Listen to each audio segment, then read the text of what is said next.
Hey Mary.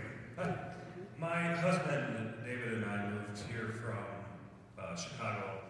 David is a veteran of the U.S. Air Force. He served 25 years ago, and about 5 years ago he started experiencing, sorry I'm getting emotional, really complex symptoms of PTSD. And it's been a really bad struggle trying to navigate the VA system. As president, and somebody that obviously has been in the military, what are you going to do to provide and fix the VA system? Because it is a broken system and it needs help. And our veterans need help. They deserve as much help as they can get. That's right. Thank you. And there's two overlapping sets of problems here. The first, as you said, is the VA. And we got to change, I think, the whole frame of how we think about the VA from this idea that it's a gift or a favor to veterans, and make sure everybody understands that this is nothing more or less than America keeping a promise, that it's a two-way promise.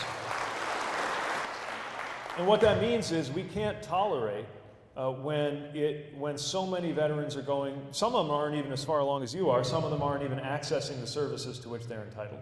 Many, when they are confronted with a confusing bureaucracy or can't get the provider that you need, part of this is an issue of mental health parity, even in the VA, which is better than many systems, not being where it needs to be.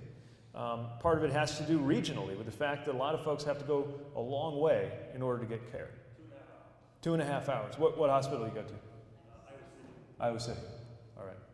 So, yeah. So I think we're really posing this to everyone in the room tonight. How do we be okay with taking care of the contract we make with the people who go out, whether it's right or wrong to anyone, but to support our democracy and our lives. And we want to work, we want to be part of the solution, we veterans. There's a lot of intellectual people in this program, and they're fighting the monster, wanting to do something for our country and continue to serve. And that gets me to just very quickly two other things I think are important. First of all, the folks in charge now, all they have is a hammer, everything looks like a nail. Privatization is not going to help. And one of the reasons we have a VA is that different wars have different wounds. One of the reasons the world knows as much as it does about traumatic brain injury and PTS is because of the VA. We just don't have the resources and the commitment to make sure that everybody's getting treated. So I think that needs to be named. The other thing, as you said, is that people don't just go there hoping to be taken care of. They hope to be treated so that they can continue to contribute. And instead of talking about veterans like a problem to be taken care of, we got to talk about veterans like something we ought to be competing over. Our community is trying to attract more veterans to move to our city.